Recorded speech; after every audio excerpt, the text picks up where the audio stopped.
Welcome. So this month we're featuring The Winter Warriors by Olivier Norek, out with Open Borders Press. And we have a representative from Open Borders Press here tonight, which is very exciting. It's very beautifully translated by Nick Caistor, who's a wonderful, he's a veteran translator. Specialises usually actually in South American literature, but he's done all kinds of books in French too. So it's based on the conflict between Finland and the Soviet Union, known as the Winter War. And this was just before World War II broke out. So Norek, he actually draws on, though it's a novel, he draws on genuine battles and hardships. And he apparently did a lot of research on the ground, did he? And also so the book, there's a lot of battles, but you also there's the brothers in arms, there's a group of men who are very close. And one of them is this legendary sniper who's absolutely incredible. He never misses a Russian. He becomes known as the White Death? Yeah, yes. The White Death. So you really get a feel of the freezing conditions. But of course the Finns win out. So there's a great feeling of history replaying itself now in terms of Ukraine. And so what's interesting is Norek, actually he was a former cop in the inner city around Paris. I think was he around Paris? Anyway, he's written a lot of crime novels, thrillers with works adapted for Netflix. But this book's done incredibly well. It's got lots of prizes. It's got the Prix Jean Giono, the Prix Renaudot des Lycéens, the Prix Le Mans Antoine de Saint-Exupéry. It's been a fine list for prizes and all the rest of it. So now, who has read it? Who has comments? Who has things to say? Over to you. For example, what particularly struck you, stayed with you, say, about the book? I think that you really do feel the cold. In a lot of war stories, everything feels quite hot, especially lately. Mm-hmm. You're over in the Middle East or you're in rural France, but in Finland, there's this one scene where our sniper, Simo Heiha, comes up on this group of Russians around a campfire that's burned out. Oh, yeah. And his team says, shoot them, and as they get closer, they realize that the Russians' fire had burned out and that as a consequence, the whole lot of them had frozen to death just where they were sitting. So they're still sitting up. Wow. Frozen statues. Yeah. Yeah, it is, yeah. What year was the book set in? Sorry, because I'm not... This is the 39, 40? Okay. Is it? Yes, 39. Yeah. Hang on, let me look. 1939, 40. I think it was... ended in March 1940. With the victory of the Finns. Yes, and that's just before the World War II kicked off, before the Nazis... I'm just trying to remember. 1938 is World War II, isn't it? Well, it's when they invaded France in 40, didn't they? So they were, who did they first invade? They invaded 1913. Poland, wasn't it? And then we declared war on them, but then didn't really kick off. But then and that was part of the reason why no one wanted to help the Finns too much, because they knew that they were going to need every soldier. Every soldier for their own defence, that's right. Every gun, Did they know that the Russians were going to be their allies, because they wouldn't want to go to war with a future ally? The Russians. Well, that's an interesting point. I don't think anyone really knew what the Russians were going to do at that point. No, certainly. Yes, actually, I wonder. That's an interesting point. It's true. Though I think everyone, there's if you look at the history, there's a sort of mistrust of Russia generally. Yeah. But there's also the friendship between Simo. They all are recruited from around same villages, so they know each other. So there's a sort of bond. Whereas also you get this feeling that Russians, they just come from everywhere and anywhere. And there's that idea that there's this bond that's so important that helps them win and stand strong, really. It was part of Mannerheim, who was the field marshal. That's right. Who was running this war. It was explicitly a part of his strategy that if you're fighting for your brothers, for the people you grew up with, then you're going to be reminded at every turn, every battle, that you're fighting for your home and your countrymen. And your village and your neighbours and your little farm, yeah. And then there's a sort of vague love interest there was a woman from one of the villages who's one of the nurses. There's a sort of vague flirtation, but it never sort of adds up to much, actually. But how much do any of us know that this war even happened, actually? But None. we didn't know about it before we published the book. No. And Exactly. how significant was this war? Were there many fatalities? Was it... Actually, at the end, there is something. I think it was hundreds of thousands of Yeah. Russians. There were a lot of people. Gosh, but The Russians were rather ashamed of the whole thing, so they tried to Because they snuff it lost. out. Yeah. yeah. So here we are. So there's all this thing also about the Russians. They're expecting honours and medals, and they're all just told. Well, one of them bumped off. I can't remember anyway. So all the military archives are transferred to the Kremlin, kept under lock and key. So they're forgotten by Russian history. Shame at losing. So that's right. It was November 1939 to March 1940 that it happened. Yes. So 400,000 men in the Red Army were wounded. But the official figure was 350. The Finnish army lamented the loss of almost 70,000 men. It took 6,000 prisoners who were repatriated the day after the armistice. And then that's what's so awful, they could not tell their winter war either. 400 were executed as soon as they got home, and 4,000 were sent to the gulags. Because they lost. The Russians, because they lost. They punished them. Then one of the leaders became the object of rumours accusing him of being a German spy. Imprisoned and tortured, he defended himself, but then one eye was gouged out. And then he said what they wanted, and then he was shot. This is Beria. Beria, who was the head of... Oh, he was legendarily horrendous. He was a nasty piece of work. Beria was one of those real sadists. He was, wasn't he? A secret police guy, wasn't he? Yeah. He loved torturing people. Yeah, he enjoyed people screaming and dribbling, and I mean, there are some real sadists. In the book, yeah. Sadists, when you have a kind of monstrous leader, I always think it's like a magnet. All the sort of lead filings go zoom, all stick to the leader, and they all come out of the woodwork. And you think, ooh. So what was the original language? He wrote it in French. He wrote it in French. Yeah. Okay. So, what did you make of it? Yeah.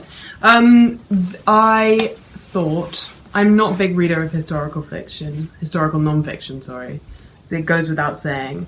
But I found it very palatable in the sense that not palatable in terms of the story, like that. That sounds terrible. Very well done. Yeah. But in terms of how it's written and it's made into this very beautiful narrative and it's very immersive, you can feel yourself there, like Clem was saying about the cold. It makes it more accessible, I think, this part of history which is not so well understood or often presented.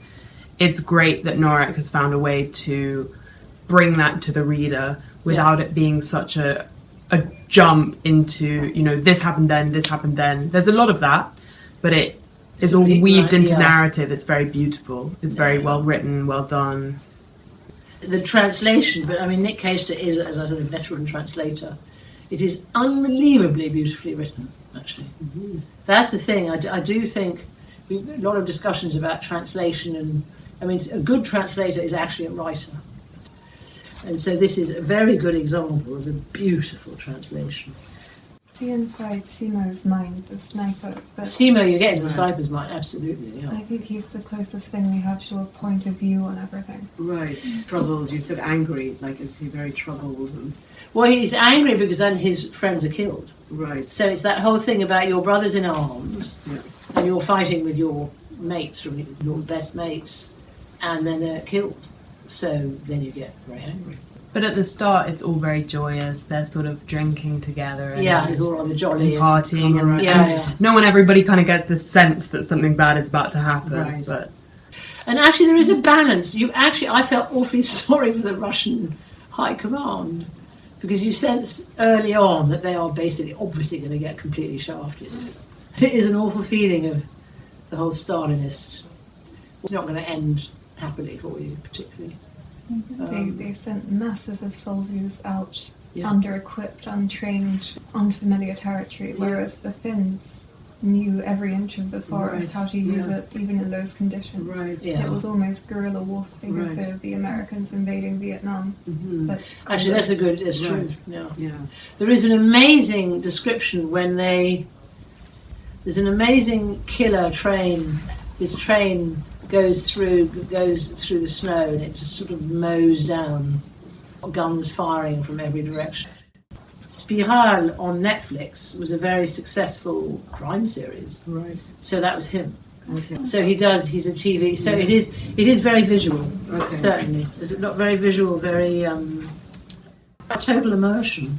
Sounds You're great. already in it. Like, No, it is The amazing. pacing is nice. It sounds like a couple of books that I've read where there's that passage where it's just like the pacing is just going higher and higher. And Right. you feel like it's actually happening around you. Wow. But I mean, I only found out about the book on Saturday from Cooper, so she she told me. So yeah, it's on the list. There are a lot of battles, but they are very beautifully described. Yes, and I admit the certain points, the movements. I was like, good Lord, he's really studied the sort of who's behind what tree and which. There's all the topography, the lie of the land, the river, the sea. Yes, those So, Nordic you know, countries are very So interesting. there's the sea, and there are some lovely descriptions.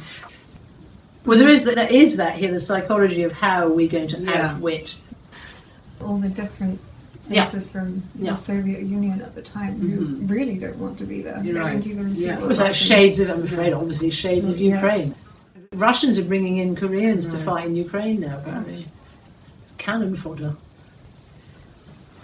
And there is then this whole Simo, this legendary character. He is extraordinary. But he was wounded and sort of Yes. nearly died, actually. In the French edition, there was a photograph of him later in his life, which Christopher, the publisher, didn't want to put in, but he had most of his jaw shot off. And although he spent a lovely rest of his life, he went back to his farm, he got a couple of dogs, and he lived quietly with a very different kind of face. Wow. But that's right, he was they had to reconstruct him virtually. Yes, yeah, he was horribly wounded. And here we only have a photo of him when he was very young. Simo Heiha Museum, which is in his old house.